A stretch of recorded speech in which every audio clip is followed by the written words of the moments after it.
அனைவருக்கும் வணக்கம். நீங்கள் சொசைட்டியில் ஒரு சில நபர்களை கவனிச்சிருப்பீங்க. லைஃப்பில் ரொம்ப சக்ஸஸ்ஃபுல்லாக இருப்பாங்க. அவங்களுடைய இலக்குகளை பெட்டராக ரீச் பண்ணியிருப்பாங்க. ஒரு லீடர்ஷிப் பொசிஷனில் இருப்பாங்க. நிறைய பேருக்கு ரோல் மாடலாக இருப்பாங்க. அது இல்லாமல் சமூகத்தில் மாற்றத்தை கொண்டு வரக்கூடிய நபர்களாகவும் இருப்பாங்க. இதில் நிறைய பேரை நீங்கள் உத்து பார்த்தீங்கன்னா, இதில் நிறைய பேர் பெரும்பாலானவர்கள் பெரிய அறிவாளிகளாகவோ ஜீனியஸாகவோ அல்லது எக்ஸ்ட்ராடினரிலி டேலண்டடாகவோலாம் இருக்க மாட்டாங்க. ஒரு சில பேர் இருக்கலாம், ஆனால் பெரும்பாலானவர்கள் இப்படிலாம் இருக்க மாட்டாங்க. ஆனாலும் இவங்களால ஏன் இந்த அளவுக்கு அச்சீவ் பண்ண முடியுது, ஒரு லீடர்ஷிப் ரோல் கொடுக்க முடியுது, அவங்களால ஒரு சமூக மாற்றத்தை கொண்டு வர முடியுது அப்படின்னு நீங்கள் ஒத்து கவனிச்சிருந்தீங்கன்னா ஒரு விஷயத்தை நீங்கள் தெளிவாக ஐடென்டிஃபை பண்ணலாம். அது என்னன்னு பார்த்தீங்கன்னா, இதில் பெரும்பாலான நபர்கள் ஹைலி டிசிப்ளின்டாக இருப்பாங்க. அது இல்லாமல் அவங்களுடைய கோலை நோக்கி போகும்போது அதில் கன்சிஸ்டன்சி இருக்கும். தொடர்ந்து டியூட்டியை பண்ணிக்கிட்டே இருப்பாங்க. நீங்கள் வேணால் கவனிச்சு பாருங்கள், இதை உங்களால் ஈஸியாக ஐடென்டிஃபை பண்ண முடியும். நம்ம நிறைய எக்ஸாம்பிள் சொல்லலாம். இப்போது சினிமா இண்டஸ்ட்ரி எடுத்துங்க, ரஜினிகாந்த் எடுத்துங்க, இன்னும் சூப்பர் ஸ்டாராக இருக்கார். 75 வயசு ஆகுது, தொடர்ந்து படத்தில் நடிச்சுக்கிட்டே இருக்கார். அவர் டேலண்டட் தான், ஆனால் டேலண்ட்டை தாண்டி ஹைலி டிசிப்ளின்டு, ஹைலி கன்சிஸ்டன்ட். அவரோட டியூட்டியை பண்ணிக்கிட்டே இருப்பார். டார்கெட்டை பெருசாக யோசிச்சிருக்க மாட்டார், ஆனால் டார்கெட் அவரை நோக்கி வரும். பேரும் புகழும் அவரை நோக்கி வரும். Consistency, discipline. பாலிடிக்ஸ் எடுத்துங்க, தமிழ்நாடு சிஎம் எம்கே ஸ்டாலின் ரொம்ப சின்ன வயசில் அரசியலுக்கு வந்தார். அவர் சிஎம் ஆகிறதுக்கு நிறைய டெக்கேட்ஸ் ஆச்சு, ஆனாலும் அவசரப்படல, டிசிப்ளின்டாக இருந்தார். கன்சிஸ்டண்ட்டாக தன்னுடைய வேலையை செஞ்சுக்கிட்டே இருந்தார். இன்றைக்கி சிஎம்மாக இருக்கார். இது மாதிரி நிறைய எக்ஸாம்பிள்ஸ் நம்ம கொடுத்துக்கிட்டே போகலாம். இப்போது நான் ஏன் இவ்வளோ நேரம் இதை எக்ஸ்பிளைன் பண்ணியிருக்கேன் அப்படின்னா, ஐஏஎஸ் எக்ஸாம் அப்படின்னு வரும்போது நீங்கள் இதில் சக்சீட் ஆகிறதுக்கும் டிசிப்ளின், கன்சிஸ்டன்சி ரொம்ப முக்கியம். நான் நிறைய ஸ்டூடெண்ட்ஸ் பார்த்துருக்கேன், பெரிய அறிவாளிகளாக இருப்பாங்க, ரொம்ப இன்டெலிஜென்ட்டாக இருப்பாங்க, படிக்கக்கூடிய திறன் அதிகமாகவே இருக்கும். ஆனாலும் அந்த ஐஏஎஸ் எக்ஸாமை கிளியர் பண்ணுறதுல இவங்களுக்கு ஸ்ட்ரகிள் இருக்கும். நான் நிறைய பேர் பர்சனலாக பார்த்துருக்கேன். உத்து கவனிச்சிங்கன்னா இவங்களுக்கு இந்த டிசிப்ளினும் கன்சிஸ்டன்சியும் அந்த அளவுக்கு இருக்காது. அப்போ இந்த எக்ஸாமில் ஜெயிக்கணும் அப்படின்னா டிசிப்ளின் ரொம்ப முக்கியம். அது இல்லாமல் தொடர்ந்து உங்கள் டியூட்டிஸை பண்ணிக்கிட்டே இருக்கணும். ஆனால் அன்ஃபார்ச்சுனேட்டாக இன்றைக்கி நிறைய ஐஏஎஸ் ஆஸ்பிரன்ட்ஸ் இதை செய்கிறது கிடையாது. நிறைய பேருக்கு பொறுமை இல்லை. டார்கெட்டை யோசிச்சுக்கிட்டே இருப்பாங்க, ஆனால் டியூட்டியே பண்ண மாட்டாங்க. நீங்கள் டியூட்டியே பண்ணணும், ப்ராசஸில் கவனம் செலுத்தணும், அன்னன்னைக்கு நீங்கள் வாழணும். லிவ் ஃபார் த டே. நான் அதை எப்பவுமே சொல்லுவேன் ஸ்டூடெண்ட்ஸ் கிட்ட, டார்கெட்டை பற்றி ரொம்ப யோசிக்காதீங்க, ரொம்ப கணக்கு போடாதீங்க. ஏன்னா கணக்கு ரொம்ப மைண்டில் போச்சுன்னா அன்னன்னைக்கு டியூட்டியை செய்ய மாட்டீங்க. டிசிப்ளின் இல்லாமல் போயிடும், கன்சிஸ்டன்சி இல்லாமல் போயிடும். நமக்குன்னு ஒரு பிளான் இருக்கணும் லைஃப்பில். லாங் டேர்ம் பிளான் இருக்கணும், அன்னன்னைக்கு ஒரு பிளான் இருக்கணும். எல்லா மனுஷனுக்கும் இருக்கணும். ஐஏஎஸ் ஆஸ்பிரண்ட்னு கிடையாது. நீங்கள் எந்த தொழிலை செய்கிறவராக வேணால் இருக்கலாம். நீங்கள் ஒரு பிரைம் மினிஸ்டராக கூட இருக்கலாம், நீங்கள் கலெக்டராக இருக்கலாம், நீங்கள் கவர்னராக இருக்கலாம், ஒரு பெரிய பில்லியனர் பிஸ்னஸ் மேனாக இருக்கலாம், ஒரு டிரைவராக இருக்கலாம், யாராக வேணா இருக்கலாம். இந்த டிசிப்ளின் அப்படிங்கிறது ரொம்ப முக்கியம், ரைட்டா? அதனால் இந்த டிசிப்ளின், கன்சிஸ்டன்சி இதை மைண்டில் வைங்க.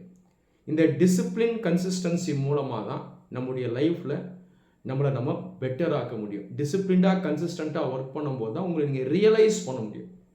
அப்போ தொடர்ந்து நீங்கள் டியூட்டியை பண்ணும்போது தான் உங்களுடைய ஸ்ட்ரென்த் என்னங்கிறது தெரியும், உங்களுடைய வீக்னஸ் என்னங்கிறது தெரியும், தொடர்ந்து எதுலலாம் இம்ப்ரூவ் பண்ணலாம் அப்படிங்கிறது தெரியும். இது இந்த ப்ராசஸில் தான் உங்களுக்கு தெரியும். இந்த ப்ராசஸில் தான் இதெல்லாம் நீங்கள் கவனிக்க முடியும், லேர்ன் பண்ண முடியும், ஃபர்தராக ஒர்க் பண்ண முடியும். அப்போ இந்த ப்ராசஸ்க்குள்ளே நீங்கள் வரலை அப்படின்னாலே நமக்கு இந்த கோல்ஸை அச்சீவ் பண்ணுறதுல ஒரு பெரிய டிஃபிகல்ட்டி இருக்கும். தோனி தெரியும் இல்லையா? தோனி யாருன்னு நான் சொல்ல வேண்டிய அவசியம் இல்லை. நீங்கள் டேலண்ட்டை வச்சு பார்க்கும்போது அவர் அந்தளவுக்கு டேலண்டட் கிடையாது. உண்மை, நான் அவரை குறைச்சி மதிப்பிடல. நானே ஒரு கிரிக்கெட்டர் தான். டேலண்ட்டு ஸ்கில் வச்சு பார்க்கும்போது அவர் அந்தளவுக்கு ஸ்ட்ராங் கிடையாது, ஆனால் ஹைலி சக்ஸஸ்ஃபுல். காரணம் என்னென்னு பார்த்தீங்கன்னா டிசிப்ளினும் கன்சிஸ்டன்சியும் தான். அப்போ நமக்கு டேலண்ட் கொஞ்சம் குறைவாக இருக்குது, எபிலிட்டி கொஞ்சம் குறைவாக இருக்குது அப்படின்னா கூட டிசிப்ளின் மூலமாகவும் கன்சிஸ்டன்சி மூலமாகவும் நம்மளால் சக்சீட் பண்ண முடியும். நார்த் இந்தியாவில் நிறைய ஐஏஎஸ் ஆஸ்பிரன்ஸ் பார்த்துருக்கேன். சில ஆஸ்பிரன்ஸை நான் கோச் பண்ணியிருக்கேன், அவங்க சர்வீஸ் வாங்கியிருக்காங்க. அந்த ஸ்டூடெண்ட்ஸ்க்கெல்லாம் பார்த்தீங்கன்னா ஒரு சில பேருக்கு, சொல்லப்போனால் நிறைய பேருக்கு அந்த அளவுக்கு வசதி வாய்ப்புகள் இருக்காது. சவுத் இந்தியாவை கம்பேர் பண்ணும்போது நார்த் இந்தியன் கேண்டிடேட்ஸ் நிறைய பேருக்கு நிறைய ஏரியாஸில் பார்த்தீங்கன்னா அவங்களுக்கு சில டிஃபிகல்ட்டிஸ் இருக்கும். கம்யூனிகேஷன் ஆகட்டும், சாஃப்ட் ஸ்கில் ஆகட்டும், ஜென்ரல் நாலேஜ் ஆகட்டும், நிறைய பேர் கொஞ்சம் வீக்காக இருப்பாங்க. ஆனாலும் அந்த வீக்னஸை எப்படி ஓவர் கம் பண்ணுவாங்கன்னா டிசிப்ளின் மூலமாகவும் கன்சிஸ்டன்சி மூலமாகவும் ஓவர் கம் பண்ணுவாங்க. நான் பார்த்துருக்கேன் நிறைய ஸ்டூடெண்ட்ஸை ஒரு நாளைக்கு 15 மணி நேரம் தொடர்ந்து படிச்சுக்கிட்டே இருப்பார், டியூட்டியை பண்ணிக்கிட்டே இருப்பார்.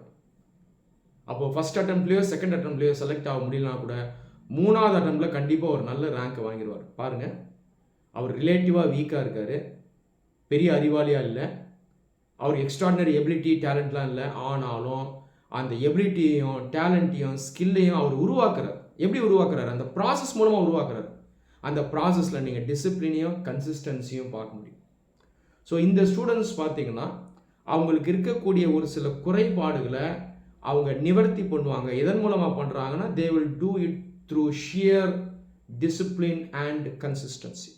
இங்கிலீஷில் வீக்காக இருப்பார், ஆனால் கம்ப்ளைண்ட் பண்ண மாட்டார், தொடர்ந்து படிச்சுக்கிட்டே இருப்பார், ஸ்கூல் புக் எடுப்பார், படிப்பார். டிசிப்ளின். 5ஆம் கிளாஸ் இங்கிலீஷ் புக்கு போதும் நமக்கு, அதுலேருந்து ஆரம்பிக்கணும். அதுதான் நம்மளை இங்கிலீஷில் ஸ்ட்ராங் ஆகும். நிறைய பேர் இதை படிக்க மாட்டாங்க, கேவலமாக நினைப்பாங்க. எதுக்கு ஸ்கூல் புக் எடுக்கணும்? அப்போ டிசிப்ளின் இல்லைன்னு அர்த்தம்.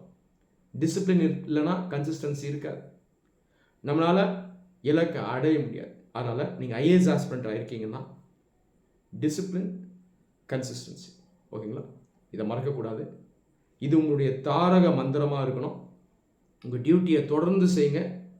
உங்களுடைய இலக்கு உங்களை தேடி வரும். இலக்கை நீங்கள் யோசிச்சுக்கிட்டே இருக்கணுன்ற அவசியம் இல்லை, அது மனசுக்குள்ளே இருந்தால் போதும். அந்த வெறி மனசுக்குள்ளே இருக்கணும். ஃபயர் இந்த பெல்லின்னு சொல்லுவாங்க. ஃபயர் இந்த பெல்லி அப்படின்றது அந்த லட்சிய வெறி மனசுக்குள்ளே இருக்கணும். அது போதும், உள்ளே இருக்கட்டும், மெயின்டைன் பண்ணிக்கோங்க. ஆனால் தொடர்ந்து உங்களுடைய டியூட்டியை பண்ணிக்கிட்டே இருங்க, ஓகேவா? Do the process, focus on the process, don't worry about the target and the result.